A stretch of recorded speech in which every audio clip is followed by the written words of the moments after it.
बोले श्री सद्गुरु भगवान की जय। श्री गणपति महाराज की जय। श्री गौरी शंकर भगवान की जय। ओम श्री परमात्मने नमः। आइए आज हम श्रीमद् भगवद गीता के अंतर्गत, जो कि श्री कृष्ण द्वारा कथित और श्री अर्जुन द्वारा श्रवित है, उस श्रीमद् भगवद गीता के 18वें अर्थात अंतिम अध्याय का श्रवण करते हैं। श्री अर्जुन बोले, हे महाबाहु, हे अंतर्यामिन, हे वासुदेव, मैं संन्यास और त्याग के तत्व को पृथक पृथक जानना चाहता हूँ। श्री भगवान बोले, कितने ही पंडित जन जो काम्य कर्मों के त्याग को संन्यास समझते हैं तथा दूसरे विचार कुशल पुरुष सब कर्मों के फल के त्याग को त्याग कहते हैं। कई एक विद्वान ऐसा कहते हैं कि कर्म मात्र दोष युक्त है, इसलिए त्यागने के योग्य है, और कुछ विद्वान यह कहते हैं कि यज्ञ, दान और तप रूप कर्म त्यागने योग्य नहीं है। हे पुरुष श्रेष्ठ अर्जुन, संन्यास और त्याग, इन दोनों में से पहले त्याग के विषय में तो मेरा निश्चय सुन, क्योंकि त्याग सात्विक, राजस और तामस भेद से 3 प्रकार का कहा गया है। यज्ञ, दान और तप रूप कर्म त्याग करने के योग्य नहीं है, बल्कि वह तो अवश्य कर्तव्य है, क्योंकि यज्ञ, दान और तप ये तीनों ही कर्म बुद्धिमान पुरुष को पवित्र करने वाले हैं। इसलिए पार्थ, इन यज्ञ, दान और तप रूप कर्मों को तथा और भी संपूर्ण कर्तव्य कर्मों को आसक्ति और फलों का त्याग करके अवश्य करना चाहिए। यह मेरा निश्चय किया हुआ उत्तम मत है। हे अर्जुन, निषिद्ध और काम्य कर्मों का तो स्वरूप से ही त्याग करना उचित ही है, परंतु नियत कर्म का स्वरूप से त्याग करना उचित नहीं है। इसलिए मोह के कारण उसका त्याग कर देना तामस त्याग कहा गया है। जो कुछ कर्म है वह दुखरूपी है, ऐसा समझकर यदि कोई शारीरिक क्लेश के भय से कर्तव्य कर्मों का त्याग कर दे, तो वह ऐसा राजस त्याग करके त्याग के फल को किसी प्रकार भी नहीं पाता। हे अर्जुन, जो शास्त्र विहित कर्म करना कर्तव्य है, इसी भाव से आसक्ति और फल का त्याग करके किया जाता है, वही सात्विक त्याग माना गया है। जो मनुष्य अकुशल कर्म से तो द्वेष नहीं करता और कुशल कर्म में आसक्त नहीं होता, वह शुद्ध सत्वगुण से युक्त पुरुष, संशय रहित, बुद्धिमान और सच्चा त्यागी है। क्योंकि शरीरधारी किसी भी मनुष्य के द्वारा संपूर्णता से सब कर्मों का त्याग किया जाना शक्य नहीं है। इसलिए जो कर्म फल का त्यागी है वही त्यागी है, यह कहा जाता है। कर्म फल का त्याग न करने वाले मनुष्यों के कर्मों का तो अच्छा बुरा और मिला हुआ ऐसे 3 प्रकार का फल मृत्यु के पश्चात अवश्य प्राप्त होता है, किंतु कर्म फल का त्याग कर देने वाले मनुष्य के कर्मों का फल किसी काल में भी नहीं होता। हे महाभाव, संपूर्ण कर्मों की सिद्धि के ये 5 हेतु कर्मों का अंत करने के लिए उपाय बतलाने वाले सांख्य शास्त्र में कहे गए हैं, उनको तू मुझसे भली बात ही जान। इस विषय में अर्थात कर्मों की सिद्धि में अधिष्ठान और कर्ता तथा भिन्न भिन्न प्रकार के करण एवं नाना प्रकार की अलग अलग चेष्टाएं, और वैसे ही 5वें हेतु देव है। मनुष्य मन, वाणी और शरीर से शास्त्र अनुकूल अथवा विपरीत जो कुछ भी कर्म करता है, उसके ये 5 कारण हैं। परंतु ऐसा होने पर भी जो मनुष्य अशुद्ध बुद्धि होने के कारण उस विषय में यानी कर्मों के होने में केवल शुद्ध स्वरूप आत्मा को कर्ता समझता है, वह मलिन बुद्धि वाला ज्ञानी यथार्थ नहीं समझता। जिस पुरुष के अंतःकरण में मैं करता हूँ ऐसा भाव नहीं है, तथा जिसकी बुद्धि सांसारिक पदार्थों और कर्ता में लिपायमान नहीं होती, वह पुरुष इन सब लोकों को मारकर भी वास्तव में ना तो मारता है और ना पाप से बंधता है। ज्ञाता, ज्ञान और ज्ञेय ये 3 प्रकार की कर्म प्रेरणा है, और कर्ता, करण तथा क्रिया ये 3 प्रकार का कर्म संग्रह है। गुणों की संख्या करने वाले शास्त्र में ज्ञान और कर्म तथा कर्ता गुणों के भेद से 3 प्रकार के ही कहे गए हैं, उनको भी तू मुझसे भली भांति सुन। जिस ज्ञान से मनुष्य पृथक पृथक सब भूतों में एक अविनाशी परमात्मा भाव को विभाग रहित संभाव से स्थित देखता है। उस ज्ञान को तो सात्विक ज्ञान। किंतु जो ज्ञान अर्थात जिस ज्ञान के द्वारा मनुष्य संपूर्ण भूतों में भिन्न भिन्न प्रकार के नाना भावों को अलग अलग जानता है, उस ज्ञान को तो राजसमान।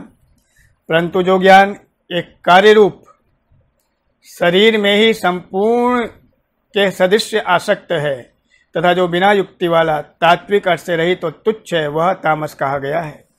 जो कर्म शास्त्र विधि से नियत किया हुआ और कर्तापन के अभिमान से रहित हो तथा फल ना चाहने वाले पुरुष द्वारा बिना राग द्वेष के किया गया हो, वह सात्विक कहा गया है। परंतु जो कर्म बहुत परिश्रम से युक्त होता है तथा भोगों को चाहने वाले पुरुष द्वारा या अहंकार युक्त पुरुष द्वारा किया जाता है, वह कर्म राजस कहा गया है।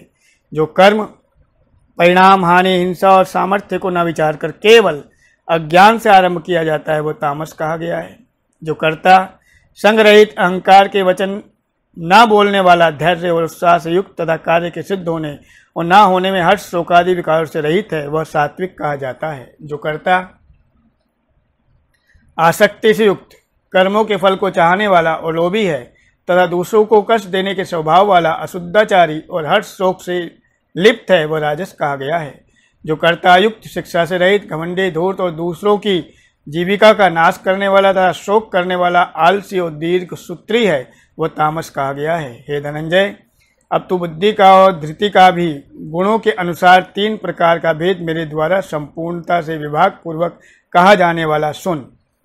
हे पार्थ, जो बुद्धि प्रवृत्ति मार्ग और निवृत्ति मार्ग को, कर्तव्य और अकर्तव्य को, भय और अभय को तथा बंधन और मोक्ष को यथार्थ जानती है, वह बुद्धि सात्विकी है।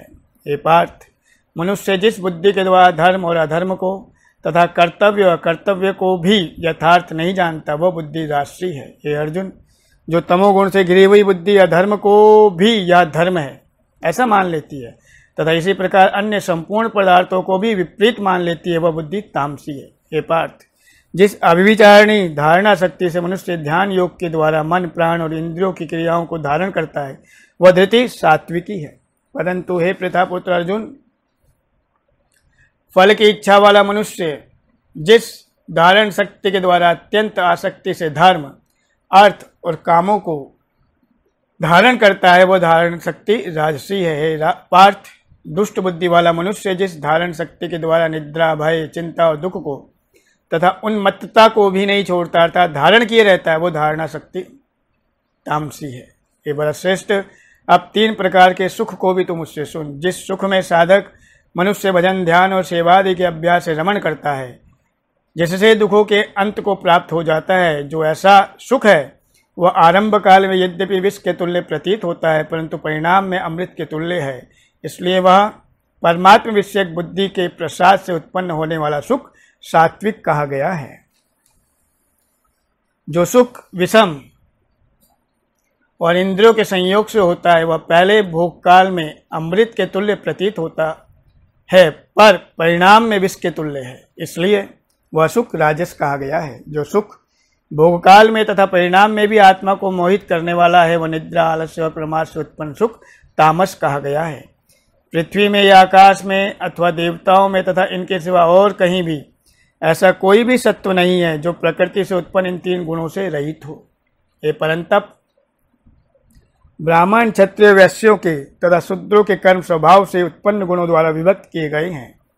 अंतःकरण का निग्रह करना, इंद्रियों का दमन करना, धर्म पालन के लिए कष्ट सहना, बाहर भीतर से शुद्ध रहना, दूसरों के अपराधों को क्षमा करना, मन, इंद्रिय और शरीर को सरल रखना, वेद शास्त्र, ईश्वर और परलोक आदि में श्रद्धा रखना, वेद शास्त्रों का अध्ययन अध्यापन करना और परमात्मा के तत्व का अनुभव करना, ये सब के सभी ब्राह्मण के स्वाभाविक कर्म है। शूरवीरता, तेज, धैर्य, चतुरता और युद्धों में न भागना, दान देना और स्वामी भाव, ये सब के सब क्षत्रिय के स्वाभाविक कर्म हैं। खेती, गोपालन और क्रय विक्रय रूप सत्य व्यवहार, ये वैश्य के स्वाभाविक कर्म हैं तथा सब वर्णों की सेवा करना शूद्र का भी स्वाभाविक कर्म है। अपने अपने स्वाभाविक कर्मों में तत्परता से लगा हुआ मनुष्य भगवत प्राप्ति रूप परम सिद्धि को प्राप्त हो जाता है। अपने स्वाभाविक कर्म में लगा हुआ मनुष्य जिस प्रकार से कर्म करके परम सिद्धि को प्राप्त होता है उस विधि को तो सुन। जिस परमेश्वर से संपूर्ण प्राणियों की उत्पत्ति हुई है और जिससे यह समस्त जगत व्याप्त है, उस परमेश्वर की अपने स्वाभाविक कर्मों द्वारा पूजा करके मनुष्य परम सिद्धि को प्राप्त हो जाता है। अच्छी प्रकार आचरण किए हुए दूसरे के धर्म से गुण रहित भी अपना धर्म श्रेष्ठ है, क्योंकि स्वभाव से नियत किए हुए स्वधर्म रूप कर्म को करता हुआ मनुष्य पाप को नहीं प्राप्त होता। अतएव हे कुंती पुत्र, दोषयुक्त होने पर भी सहज कर्म को नहीं त्यागना चाहिए, क्योंकि धुएं से अग्नि की भांति सभी कर्म किसी न किसी दोष से युक्त हैं। सर्वत्र आसक्ति रहित, बुद्धि वाला, स्पृहा रहित और जीते हुए अंतःकरण वाला पुरुष सांख्य योग के द्वारा उस परम निष्कर्म्य सिद्धि को प्राप्त होता है, जो कि ज्ञान योग की परानिष्ठा है। उस निष्कर्म्य सिद्धि को जिस प्रकार से प्राप्त होकर मनुष्य ब्रह्म को प्राप्त होता है, उस प्रकार है कुंती पुत्र तो संक्षेप में मुझसे समझ। विशुद्ध बुद्धि से युक्त तथा हल्का, सात्विक और नियमित भोजन करने वाला, शब्दादि विषयों का त्याग करके एकांत और शुद्ध देश का सेवन करने वाला, सात्विक धारण शक्ति के द्वारा अंतःकरण और इंद्रियों का संयम करके मन, वाणी और शरीर को वश में कर लेने वाला, राग द्वेष को सर्वथा नष्ट करके भलीभांति दृढ़ वैराग्य का आश्रय लेने वाला तथा अहंकार, बल, घमंड, काम, क्रोध और परिग्रह का त्याग करके नित्य निरंतर ध्यान योग के परायण रहने वाला, ममता रहित और शांति युक्त पुरुष सच्चिदानंद घन ब्रह्म में अभिन्न भाव से स्थित होने का पात्र होता है। फिर वह सच्चिदानंद घन ब्रह्म में एक ही भाव से स्थित प्रसन्न मन वाला योगी ना तो किसी के लिए शोक करता है और ना किसी की आकांक्षा ही करता है। ऐसा समस्त प्राणियों में समभाव वाला योगी मेरी पराभक्ति को प्राप्त हो जाता है। उस पराभक्ति के द्वारा वह मुझ परमात्मा को मैं जो हूँ और जितना हूँ ठीक ठीक वैसा का वैसा तत्व से जान लेता है तथा उस भक्ति से मुझको तत्व से जानकर तत्काल ही मुझ में प्रविष्ट हो जाता है। मेरे परायण हुआ कर्मयोगी तो संपूर्ण कर्मों को सदा करता हुआ भी मेरी कृपा से सनातन अविनाशी परम पद को प्राप्त हो जाता है। सब कर्मों को मन से मुझ में अर्पण करके तथा संबुद्धि रूप योग को अवलंबन करके मेरे परायण और निरंतर मुझ में चित्त वाला हो। विप्रयुक्त प्रकार से मुझ में चित्त वाला होकर तू मेरी कृपा से समस्त संकटों को अनायास ही पार कर जाएगा, और यदि अहंकार के कारण मेरे वचनों को ना सुनेगा तो नष्ट हो जाएगा, अर्थात परमार्थ से भ्रष्ट हो जाएगा। जो तू अहंकार का आश्रय लेकर ये मान रहा है कि मैं युद्ध नहीं करूंगा, तो तेरा यह निश्चय मिथ्या है, क्योंकि तेरा स्वभाव तुझे जबरदस्ती युद्ध में लगा देगा। हे कुंती पुत्र, जिस कर्म को तू मोह के कारण करना नहीं चाहता, उसको भी अपने पूर्वकृत स्वाभाविक कर्म से बंधा हुआ परवश होकर करेगा। हे अर्जुन, शरीर रूप यंत्र में आरूढ़ हुए संपूर्ण प्राणियों को अंतर्यामी परमेश्वर अपनी माया से उनके कर्मों के अनुसार भ्रमण कराता हुआ सब प्राणियों के हृदय में स्थित है। हे भारत, तू सब प्रकार से उस परमेश्वर के ही शरण में जा। उस परमात्मा की कृपा से ही तू परम शांति को तथा सनातन परम धाम को प्राप्त होगा। इस प्रकार ये गोपनीय से भी अति गोपनीय ज्ञान मैंने तुमसे कह दिया। अब तू इस रहस्ययुक्त ज्ञान को पूर्णतया भलीभांति विचार कर, जैसे चाहता है वैसे ही कर। संपूर्ण गोपनीयों से अति गोपनीय मेरे परम रहस्ययुक्त वचन को तू फिर भी तू सुन। तू मेरा अतिशय प्रिय है, इससे ये परम हितकारक वचन मैं तुझसे कहूँगा। हे अर्जुन, तू मुझ में मनवाला हो, मेरा भक्त बन, मेरा पूजन करने वाला हो और मुझको प्रणाम कर। ऐसा करने से तू मुझे ही प्राप्त होगा, यह मैं तुझसे सत्य प्रतिज्ञा करता हूँ, क्योंकि तू मेरा अत्यंत प्रिय है। संपूर्ण धर्मों को अर्थात संपूर्ण कर्तव्य कर्मों को मुझ में त्याग कर तो केवल एक मुझ सर्वशक्तिमान सर्वाधार परमेश्वर की ही शरण में आ जा। मैं तुझे संपूर्ण पापों से मुक्त कर दूंगा, तू शोक मत कर। तुझे ये गीता रूप रहस्यमय उपदेश किसी भी काल में ना तो तप रहित मनुष्य से कहना चाहिए, ना भक्ति रहित से, और ना बिना सुनने की इच्छा वाले से ही कहना चाहिए, तथा जो मुझ में दोष दृष्टि रखता है उससे तो कभी भी नहीं कहना चाहिए। जो पुरुष मुझ में परम प्रेम करके इस परम रहस्ययुक्त गीता शास्त्र को मेरे भक्तों में कहेगा, वह मुझको ही प्राप्त होगा, इसमें कोई संदेह नहीं है। उससे बढ़कर मेरा प्रिय कार्य करने वाला मनुष्य में कोई भी नहीं है तथा पृथ्वी भर में उससे बढ़कर मेरा प्रिय दूसरा कोई भविष्य में होगा भी नहीं। हे अर्जुन, जो पुरुष इस धर्ममय हम दोनों के संवाद रूप गीता शास्त्र को पढ़ेगा उसके द्वारा भी मैं ज्ञान यज्ञ से पूजित होऊंगा, ऐसा मेरा मत है।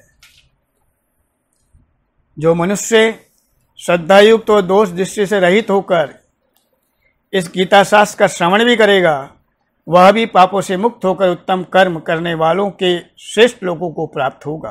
हे पार्थ, क्या इस गीता शास्त्र को तूने एकाग्रचित्त से श्रवण किया? और हे धनंजय, क्या तेरा अज्ञान जनित मोह नष्ट हो गया? अर्जुन बोले, हे अच्युत, आपकी कृपा से मेरा मोह नष्ट हो गया और मैंने स्मृति प्राप्त कर ली है। अब मैं संशय रहित होकर स्थित हूँ, अतः आपकी आज्ञा का पालन करूँगा। संजय बोले, इस प्रकार मैंने श्री वासुदेव के और महात्मा अर्जुन के इस अद्भुत रहस्ययुक्त रोमांचकारक संवाद को सुना। श्री व्यास जी की कृपा से दिव्य दृष्टि पाकर मैंने इस परम गोपनीय योग को अर्जुन के प्रति कहते हुए स्वयं योगेश्वर भगवान श्री कृष्ण से प्रत्यक्ष सुना। हे राजन, भगवान श्री कृष्ण और अर्जुन के इस रहस्ययुक्त कल्याणकारक और अद्भुत संवाद को पुनः पुनः स्मरण करके मैं बार बार हर्षित हो रहा हूँ। हे राजन, श्री हरि के उस अत्यंत विलक्षण रूप को भी पुनः पुनः स्मरण करके मेरे चित्त में महान आश्चर्य होता है और मैं बार बार हर्षित हो रहा हूँ। हे राजन, जहाँ योगेश्वर भगवान श्री कृष्ण हैं और जहाँ गांडीव धनुधारी अर्जुन है, वहीं पर श्री विजय, विभूति और अचल नीति है, ऐसा मेरा मत है। इस प्रकार श्रीमद् भगवद गीता के अंतर्गत 18वां अध्याय संपूर्ण हुआ। श्री हरे नमः, श्री हरे नमः, श्री हरे नमः। बोली योगेश्वर भगवान श्री कृष्ण की जय। इस प्रकार हमने श्री कृष्ण द्वारा कथित और श्री अर्जुन द्वारा श्रवित श्रीमद् भगवद गीता का संपूर्ण श्रवण किया। परमात्मा के आशीर्वाद से ये श्रवण आज पूर्ण हुआ। आप सबका बहुत बहुत आभार कि आपने मेरी इस अनधिकार चेष्टा को मान दिया। परमपिता परमेश्वर से करबद्ध प्रार्थना कि उनका वरदहस्त और उनका आशीर्वाद सदैव सदैव हम सब पर बना रहे। बोलिए श्री कृष्ण भगवान की जय। श्री विष्णवे नमः, श्री विष्णवे नमः, श्री विष्णवे नमः। श्री हरे नमः, श्री हरे नमः, श्री हरे नमः। पुनः बहुत बहुत आभार।